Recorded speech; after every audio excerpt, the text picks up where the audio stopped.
Buenas noches, doctor Jorge Joel Reyes, bienvenido. Este es el proyecto de Gracias. divulgación de la ciencia de UAM Xochimilco. Le doy la más cordial de las bienvenidas y gracias por atender esta invitación para hablarnos sobre la educación virtual. ¿Qué está pasando ahora que cerramos el año 2020 con esta pandemia? ¿Cómo se ha vivido?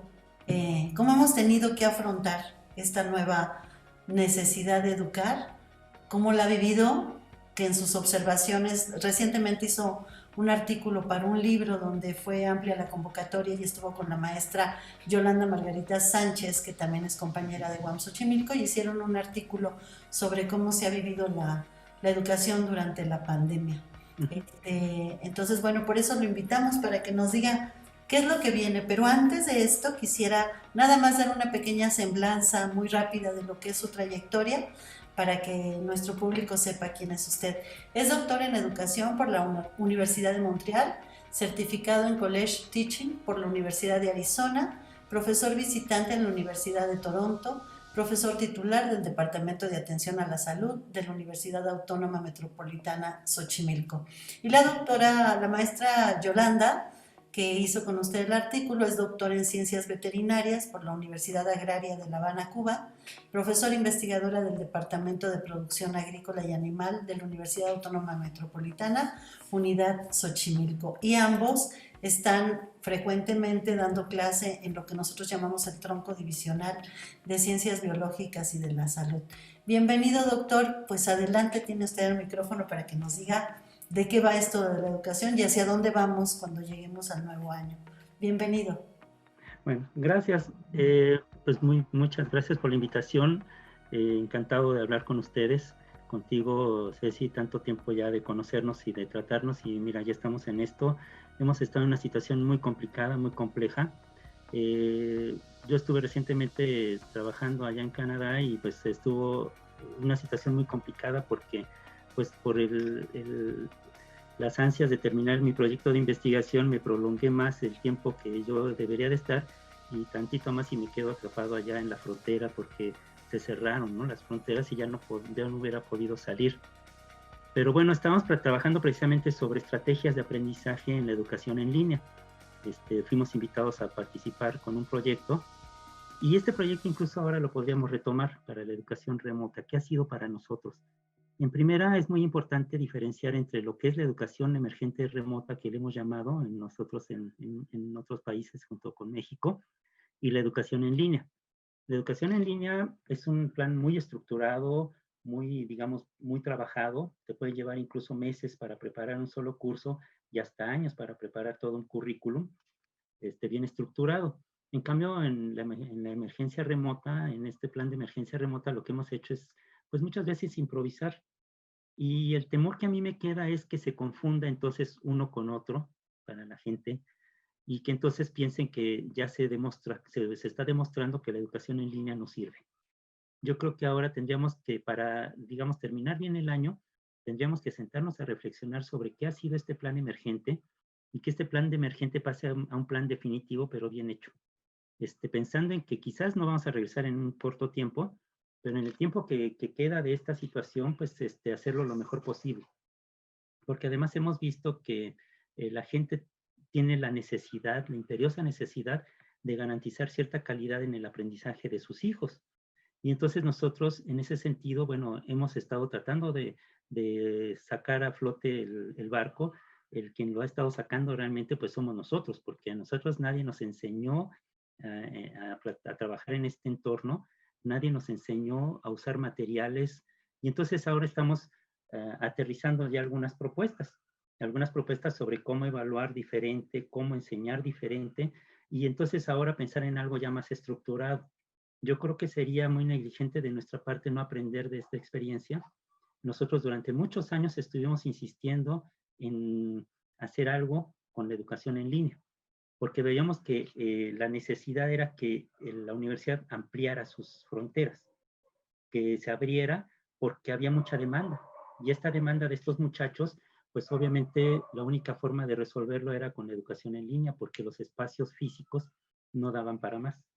Yo incluso llegué a pensar que una sexta unidad podría ser la Universidad Autónoma Virtual, que podría haber sido el espacio de la tienda, lo que era la tienda de autoservicio, ¿no? Pero yo creo que sería de todos interesante. No requerimos gran espacio. O sea, la Universidad Virtual de la Universidad de Guadalajara, por ejemplo, trabaja en un solo edificio. Y en ese edificio están servidores, están todos los servicios, todas las oficinas y la rectoría de esa universidad. Yo creo que podríamos ir pensando en el mediano y largo plazo qué vamos a hacer. Consideramos que lo que hemos estado haciendo de usar PowerPoints y PDFs y todo esto para tratar de enseñar en línea, pues no tiene que continuar de esa manera. La verdad es que nosotros vemos que la modalidad de educación que sabemos que no se puede improvisar es la educación en línea, porque no se trata solamente de visualizar las sesiones de clases comunes, ¿sí? Sí, se debe desarrollar una planificación adecuada que contemple una verdadera educación en línea. Entonces yo creo que terminamos el año, ya logramos más o menos superar esta emergencia en cuanto a educación, porque ya, digamos, a nivel de la universidad, pues ya por lo menos ya tenemos a la mayoría de los profesores ya conectados y trabajando en esta plataforma, y poco a poco los estudiantes van a tener que, digamos, ir retomando. El siguiente paso que tendríamos que analizar sería cómo le hacemos para los laboratorios, ¿sí? Las cuestiones de prácticas de campo y todo eso. Hay una comisión en rectoría, tengo entendido, están trabajando en esto. Y hay muchos lugares que ya habían trabajado en estos sensores, programas, simuladores y todo eso, que ya habían estado trabajando con la educación a distancia, enseñando con laboratorios virtuales, con prácticas, digamos, también virtuales. Y entonces yo creo que aquí el siguiente paso que tendríamos que dar muy en serio el próximo año es capacitar a los profesores. O sea, que los profesores que estamos interesados en sacar esto adelante, pero yo creo que ahora tendríamos que echar mano de los expertos en contenidos de diseño instruccional que nos enseñen a estructurar clases en este formato. Porque de hecho es muy probable que regresemos a un formato más bien híbrido, que esto llegó para quedarse y que entonces ahora que tenemos esta herramienta y ya probamos qué es, podríamos interactuar de maneras distintas con nuestros estudiantes. Este sistema híbrido, ¿cómo lo concibes?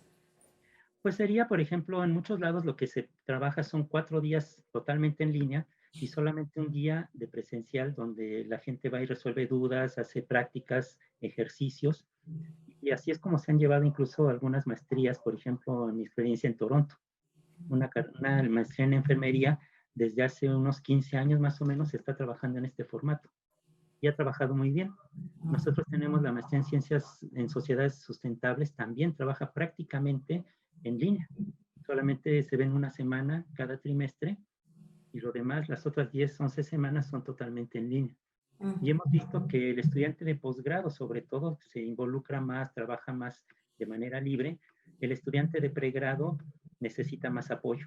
Entonces nos tenemos que formar también en cómo brindar retroalimentación y evaluaciones justas a nuestros estudiantes.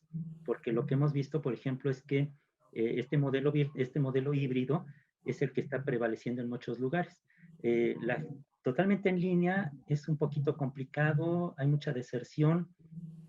Totalmente presencial, pues ya vimos que está totalmente rebasado. Desde antes había le llamamos una desalineación pedagógica, desde antes de todo esto, donde una cosa eran los objetivos y el currículum y otra cómo estaba trabajando el profesor en su salón y cómo estaba evaluando, que no tenían nada que ver. Cada vez estaban más desconectados la realidad y los planes de estudio con la forma de enseñar y de evaluar. Entonces yo creo que tiene que haber una alineación completa y una forma de alinearlo tal vez sean estos modelos en los cuales combinemos la enseñanza presencial necesaria para el contacto personal y la enseñanza en línea, pero bien estructurada. Claro, estamos hablando o te estás refiriendo principalmente a la educación superior. ¿Qué me podrías decir de cómo se está viviendo o cómo han observado el fenómeno de los niños? Que es totalmente nuevo, tienen otras inquietudes. Finalmente, el que llega a la universidad ya tiene una responsabilidad o una actitud de aprendizaje. Pero cuando son niños, ¿qué me podría decir cómo han vivido esta Yo creo que de hecho hay formas distintas. Los que nos llegan a nosotros son la llamada generación Z, aquellos que nacieron del 94 hasta el año 2009 más o menos. Pero los que están tomando clases ahorita en la primaria y secundaria son la generación táctil, ¿sí? Yo creo que lo que tendríamos que ir explorando, y lo están explorando de hecho muchos profesores que yo conozco, gente del Estado de México en Morelia, hemos estado dándole cursos a estos profesores. Ellos lo que buscan es cómo hacerle para lo que se llama ahora la gamificación, por ejemplo. Cómo metemos el juego que tanto les gusta a estos niños para poder trabajar, ¿sí? Con el dedo y con las tablets, ¿no? Cómo trabajamos con ellos. Ha faltado también, obviamente, capacitación y mucha infraestructura. Yo creo que uno de los primeros pasos que tendríamos que dar es hacer parejo para todos el acceso a Internet. Ajá. Porque la brecha digital se ha profundizado mucho en estos días, en estos meses. Entonces yo creo que tendríamos que hacer un primer paso, sería evaluar cómo le hacemos para que más gente tenga acceso a las redes. Y la otra, por parte de con los niños, con los niños pequeños, lo que tendríamos que hacer es entrar a cuestiones didácticas diferentes. Por ejemplo, yo he visto los cuestionarios y exámenes que se hacen en plataformas como Kahoot, donde es un torneo, ¿no? El que llega, el que contesta más rápido, pero además bien, sube al podio, primer lugar, y ahí están los niños compitiendo para tratar de lidiar con el aprendizaje. Y los profesores que se han interesado en esto han implementado, por ejemplo, videojuegos. Por ejemplo, el otro día estaba viendo que algunos están usando el Roblox para enseñar inglés, por ejemplo. ¿Sí?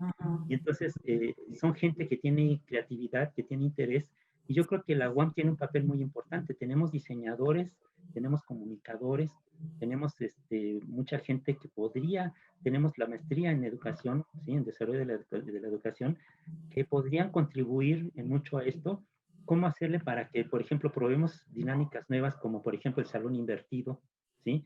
Esta que les llamo la gamificación, el juego por retos y búsquedas, las web quests y todo esto que ya estaban desde los años 80 y que ahora sería buena oportunidad de retomarlos y probarlos.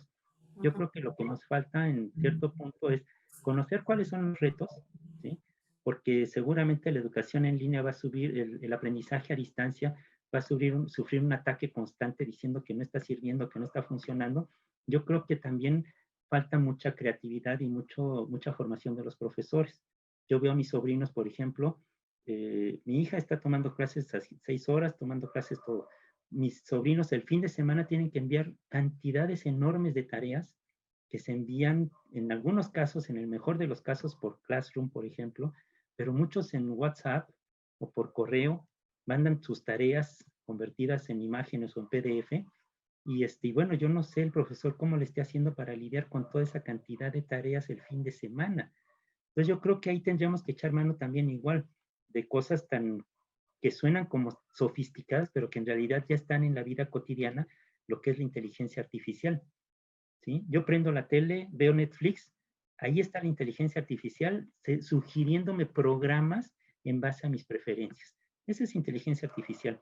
No hay ningún temor, el profesor va a seguir siendo el centro, junto con el educando, de todo esto. Que nos facilite el trabajo, yo creo que eso va a ser otra cosa muy interesante. Porque tan solo, por ejemplo, lo que se llama el blockchain, en algunos lugares, ya el estudiante, el egresado, en su celular ya trae todo su currículum, certificado por la institución que le enseñó. Entonces, el que lo va a contratar se comunica con la escuela, certifica que lo que le está diciendo el estudiante sea cierto, y ahí mismo está revisando su currículum, ¿sí? Están obteniendo el título, ¿sí? De manera como ahora la licencia de manejo, de manera con un código QR, y eso avala su terminación de la carrera. Nosotros seguimos atrapados en toda esta dinámica de 5 copias, el original y 3 copias de no sé qué, más las copias de no sé cuánto, mientras que la blockchain ahora ya está impulsando mucho el trabajo rutinario de papeleo, ahora ya se hace en la nube, ¿sí? Tiene sus riesgos, pero también tiene mucha bondad de este trabajo repetitivo y de papeleo y burocrático se ve reducido.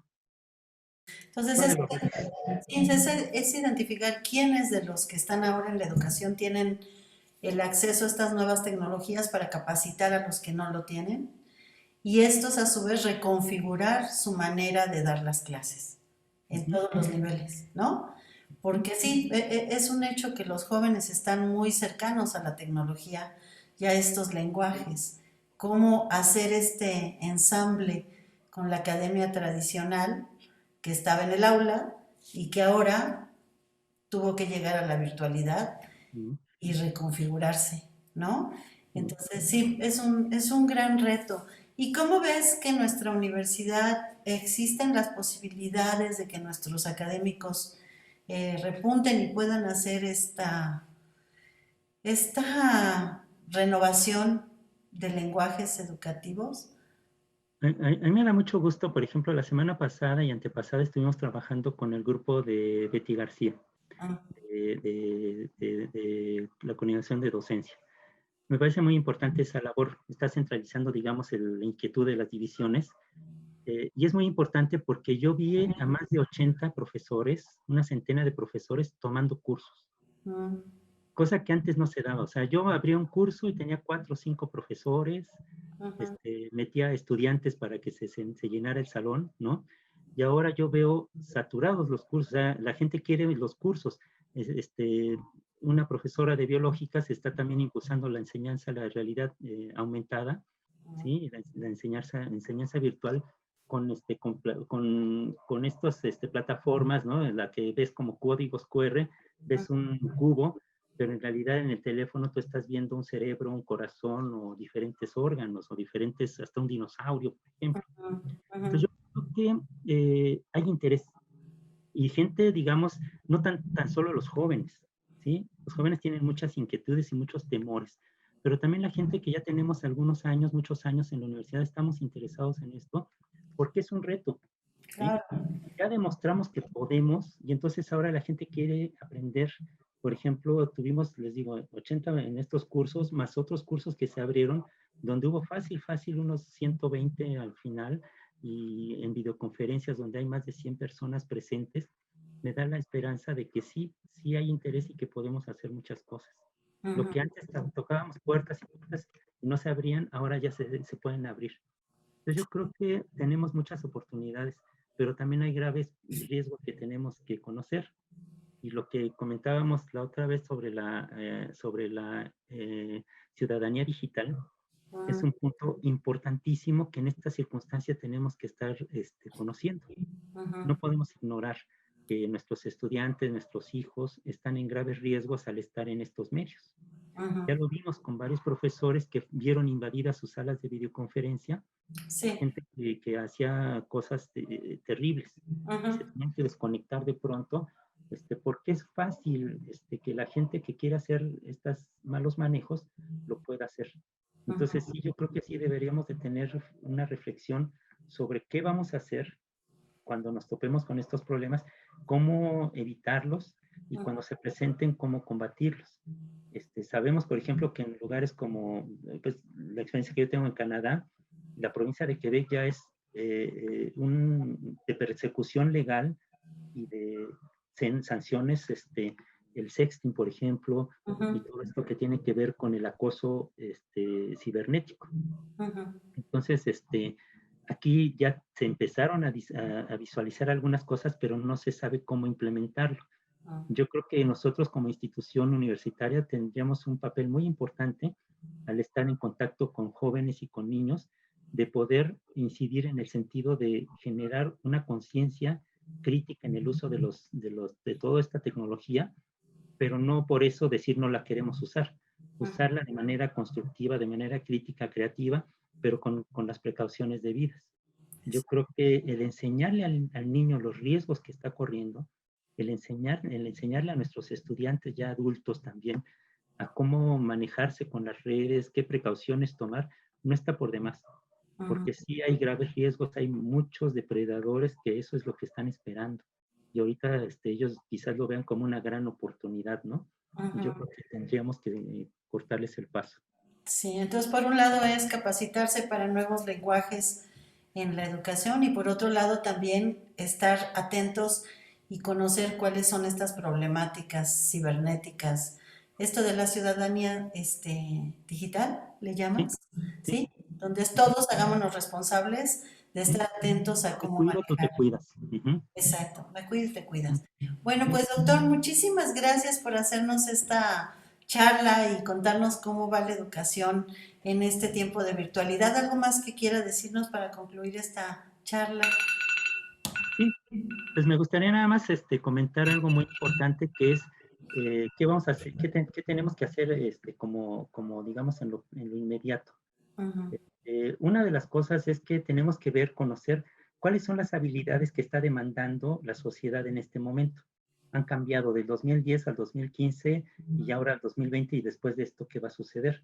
Sí. Y una cosa muy importante que yo quiero resaltar es que en el 2015, por primera vez apareció la inteligencia emocional como una parte muy importante. Para el 2020 ya había subido al 4.º lugar, ¿sí?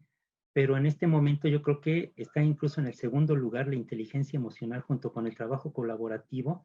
La inteligencia emocional, que es algo muy importante porque estamos en grave crisis emocional también y es lo que tenemos que estar revisando. Pero una cosa también importante que empieza a empujar, digamos, en este sentido, es las habilidades y sobre todo la adaptabilidad al cambio.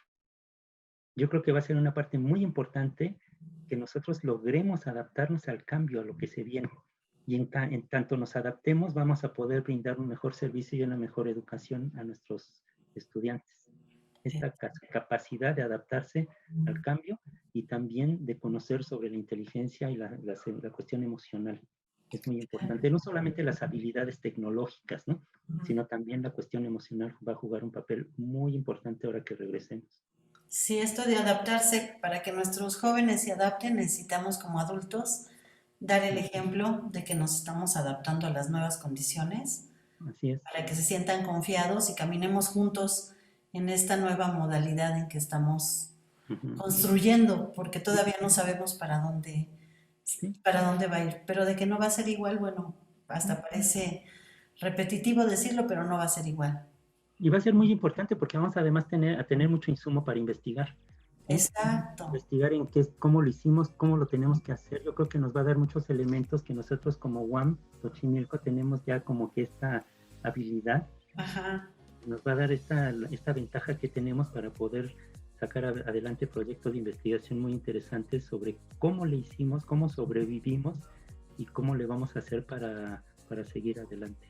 Sí, así es. Pues esperaremos lo que tenga por compartirnos más adelante, tanto a nivel escrito como con otras charlas. Y le deseo la mejor de las suertes en este cierre de año y para que empecemos ahora que regresemos en enero, que tenga todas las posibilidades de tener inteligencia emocional, usted, sus alumnos, y el manejo de los recursos tecnológicos y esta capacidad de resolvernos y de readaptarnos, la famosa resiliencia, ¿no? Cómo nos movemos hacia los cambios. Pues muchas gracias. Gracias a usted, doctor, qué amable, y nos vemos pronto. Muchas gracias. Hasta luego. Hasta luego.